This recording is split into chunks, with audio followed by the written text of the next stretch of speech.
こちらの動画は15カ国語の翻訳字幕が使えます。はい、どうも皆さん、こんにちは。ひでチャンネルです。今回は絵が上手くなる模写のやり方実践編パート2というテーマでお話ししていきたいと思います。絵が上手くなるための効果的な練習方法としてまず挙げられるのが模写だと思うんですけど、一言で模写をすると言ってもどう書き進めていったらいいのかわからないで悩んでいる人も多いのではないでしょうか。そこで前回、絵が上手くなる模写のやり方実践編パート1という動画で、ネガティブスペースを使った模写のやり方について実践しながら解説した動画をお届けしましたが、今回はパート2ということで、模写をするときに大切なもう一つのテクニックを実際にどのように使っていくのかについて解説付きでお届けしていきたいと思います。この動画を見ていただくことによって観察力や形を取る力をつけるための模写が圧倒的に上手くなる重要なもう一つのテクニックを実際にどのように使って絵を描いていくのかが分かっていただけると思いますので、模写を練習として取り入れたいけどどうやって描き進めていけばいいのか分からずに悩んでいる方、絵が上手くなるための練習方法を知りたい方はぜひ最後までご覧ください。パート2のこちらの動画ではグリッドを使った模写のやり方を解説していきます。パート1の動画ではネガティブスペースを使った模写のやり方について解説していますので、絵がうまく描けるようになりたい、模写がうまくできるようになりたいと思っている方は概要欄にリンクを貼っておきましたので、ぜひ前回の動画も合わせてご覧ください。また、このチャンネルではこれからアニメーター、イラストレーター、漫画家など絵を仕事にしたいと考えている人に向けて有益な情報を発信していますので、よかったらチャンネル登録と新着動画をいち早く見られるように通知設定の方もよろしくお願いいたします。今回の動画はライブ配信の切り抜き動画となります。音声が聞きづらい部分もあるかもしれませんがご了承ください。それではやっていきましょう。模写をやるときにグリッドを使ったらいいんじゃないっていう話の動画を出しましたけど、グリッドだけだとやっぱただ平面的に絵をなぞるだけになっちゃうみたいな話もありますが、まあグリッドはやっぱ補助輪的な存在なんで、自転車でいうところのね、まあそれは全部が全部グリッドでしっかり形取ってっていうことではなく、補助として使うっていうぐらいで、いやどう考えるのかっていう話ですけど、まあざっくりまずやっぱ体の流れとかさ、ジェスチャー的な部分書くじゃないですか。まあこの人立ちポーズなんであんま面白くないですけど、じゃあこの人大体こんな流れになってそうだなっていうのをさ書きますよね。そしたらまあざっくりですけど、じゃあ頭の真下の部分に何が来てるのかとかさ、頭の真下に何が来てるのかとか、まあ、水平垂直のラインを自分の任意で想定してあげてですね。じゃあ大体頭と同じ幅ぐらいに、まあ足が入ってんな、つって。頭と同じ幅くらい足が入っていそうだな。ってことはこの足もうちょっとこっちだな、とかさ。まあ頭基準で直すんであれば、まあここは腰はこれぐらい出っ張ってていいけど、膝からもう頭の位置のこう内側に入ってきそうだな、とか。まあもちろんこの頭だいたい何個分かなみたいなものをね見てってもいいと思うんですけど、まあこの場合だったら頭がこの辺に来そうな気もしますけど、これで頭1個ね、2、3、4、5、6、7になっていると。腰のこの一番へこんでる部分はこの辺に来そうだなとかさ、ここが一番へこんでここにネガティブのスペースがちょっと見えてるなとかさ、で出っ張ってて、お尻がこの辺に来そうだな。真ん中がもうちょっとこっちだったなとかさ。ちょっと都合上、ちょっと上に上げさせてください。見栄えのね、都合上。で、ここからこう入ってきて、ちょうどこの辺のグリッドに膝が来そうだとか。ね、この辺で内側に入ってきそうだ。で、足がこの辺に来そうだとか。そうやって補助として使うんで、あくまで全部が全部きっちり5番目に取ってグリッドを書かなきゃいけないとか、そういうことじゃない。自分の都合のいい場所に縦横、水平垂直を書いてみて、比率とかさ、場所を確認するっていうぐらいの作業でいいと思います。全部が全部それに合わせて書かなきゃいけないとかじゃない。ここの形だけ確認したいとかあれば、それに合わせて形を見てあげればいいっていう話なんですよ。ここのラインに体のラインがぴったりくっついてるかもしれない。で、肩があって、腕がこう伸びて、腕はこの辺に肘があって、ね、この腕の先はこの辺に来て、で、この延長上、ね、この辺ですね、に来ているのかもしれない。で、ここで手首が折れていて、こうなって、あくまでこういう人を描くときに、ちゃんとこう、紙のサイズをさ、しっかりとって、この真ん中をしっかりとって、こういうさ、5番目を書いて、グリッドを書いて、その位置を合わせなきゃいけないとかいうことではない。自分のやりやすいポジションに、5番目を書いてあげるだけで十分だと思いますっていう話ね。まあなんとなく書いたらそれに合わせてね修正していってこの人頭が非常に大きく見えますけど、ちょっとここでは素体で書いていくんで、頭の形だけ取らせてもらいます。髪の毛割愛。お尻がこの辺に来るのかもしれない。もちろんグリッドだけじゃね、うまく描けないかもしれないですけど、自分の絵の印象とかさ、そういうのを優先しつつ、もちろん立体とかそういう部分も含めてですけど、あくまでグリッドって補助で使う。そして初心者の人はやっぱ補助輪があった方が絶対いいという話なんでございます。補助輪的にグリッドを使ってあげることがいいと思います。全部が全部しっかりグリッドを取ってとか、そういうことではない。慣れてきたら別に多分グリッドを描かなくても、その辺って見えてくるようになってくるかもしれないですね。グリッドを描くことでね、立体的に見るっていう方と平面的に見るっていうことを絵を描くときって両立しなきゃいけないんですけど、それがなかなかやっぱ難しい。瞬間瞬間で立体で捉える、そして平面で捉える、両方やるなんていうのはね、やっぱ結構難しいんですよ。ね、これだったらこの線のちょうどふくらはぎが一番出っ張ってる部分が、ね、この線のところにかかってきそうですよね。内側にへっこんでいて、また外側に出っ張っているみたいな。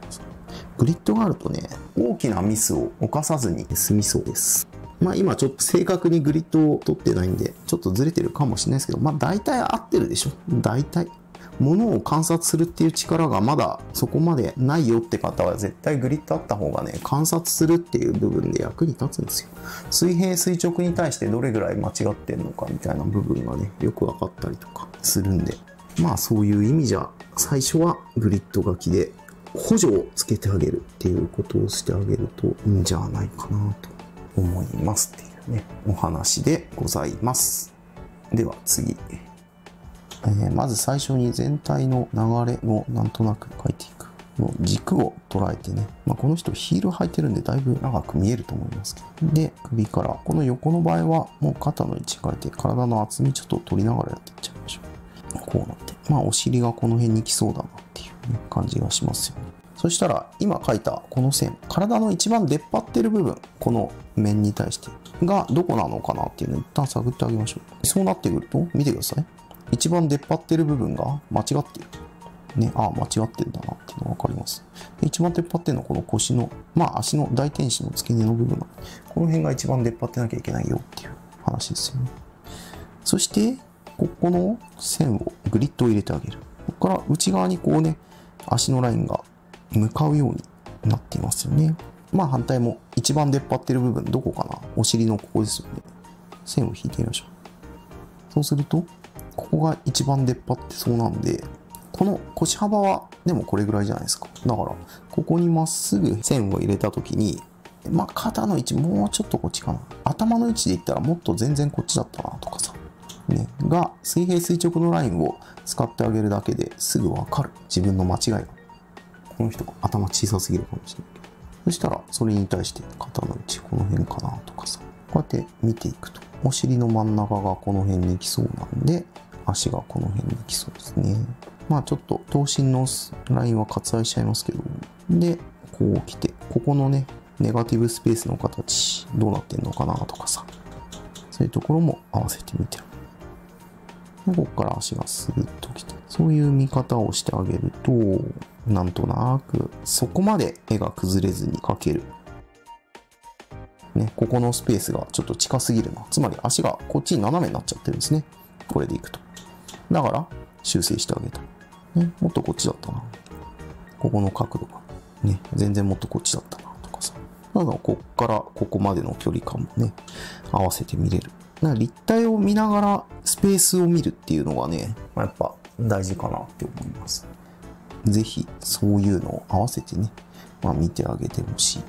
難しいですけどね、最初。で、腕がこの辺にシルエットが来そうですね。そんな感じでやっていくと意外とうまくいくんじゃないかと思います。こんな感じで書いたらですね、これを整理していきたい。なんとなく整理していきましょこの下書きがあれば上から描いていってもなんとなく描けるんじゃないかなと。で、こう腕が伸びている。これを描くときに画数を気にしてあげるといいと思います。一画でどこまで描けるのかっていうね、ところもあると思うんで、アニメとかだと画数、線画の画数って結構重要になってくるんですよ。何画で描くのかっていう部分ですよね。だから線をね、変なところで途切れさせるとね、ごちゃごちゃして見た目的に汚くなりがちなんだ。あと、一画で長いストロークが引けるメリットとしては、時短になるってことですね。たまにこうごちゃごちゃごちゃごちゃとね、こうやって描く人いますけど、仮にこれで線がうまくつながってるとしても、やっぱ時間かかる。スーって引くより。時間かけりゃいいじゃんって思うかもしれないけど、仕事で同じクオリティでさ、早くできる人とさ、すごい時間かかる人いたらさ、皆さんがクライアントだったらどっちに頼みます？同じクオリティだとして。絶対早く納品してくれる人の方がいいっすよね。あの人はある程度のクオリティを担保している上で納品速度が異常に速いなんて人いたら絶対そっちの方がいいし、あと自分で仕事する時もスピードが速いってことはそれだけね、たくさんの仕事をこなせるし、たくさん経験値になるんで、やっぱ有利なんですよ。だからたまにクオリティ重視でやった方がいいっていうのも、どんなに時間かかってもね、押す人もいますけど、それは初心者の方は絶対時間かけた方がいいと思うけど、仕事でやるとなったら、ある程度のスピードがないと、はっきり言って生活していけないと思いますよ。完成度の高い、なおかつある程度スピードで書けるっていうのが、やっぱお仕事をしていく上では重要なのかなと思います。腰の位置が高すぎたな。これね、もっと全然下でしたね、多分ね。この辺にスカートが来てるのかな。もっとこの人、僕の水平垂直が間違ってるのか。これがね、ほんとこうでした。肩の位置が違うのか、これ。これもっと後ろに引いてました。この辺。で、反対の腕がこの辺に入ってくる。で、こっちの足細すぎるので、今の感じでいくともうこんぐらいでいいかなということですね。こんな感じになっているんじゃないでしょうか。ということで、今日はこんな感じで書いてみました。いかがでしたでしょうか？今回は絵が上手くなる模写のやり方実践編パート2ということで、グリッドを使った模写のやり方について解説した動画をお届けしてみました。こちらも絵を描く時の一つの参考にしていただければと思います。ここで重要なお知らせ。ライブ配信で描いた絵をまとめた本、イラストスキルアップのための絵の練習ノートがブースにて発売中です。下書きと線画がセットになっていますので、手癖や迷い線、人物を描くときにどこにポイントを置いているのか、どこを省略しているのかなど、絵を描くときの参考に、ポーズ集としてポーズのアイデアの参考にも使える一冊となっていますので、興味がある方は概要欄のリンクをチェックしてみてください。また、ひでチャンネルオンラインサロンでは平日毎日日替わりで教材を使って解説しながら進める絵の講習会やイラスト添削など、絵が上手くなりたいと思っている人に向けていろいろなことを発信しています。コミュニティも充実していますので、もっと一緒に勉強したい方、お絵描き仲間が欲しい方はサロンの方もぜひご利用ください。それではまた次回の動画でお会いしましょう。ご視聴ありがとうございました。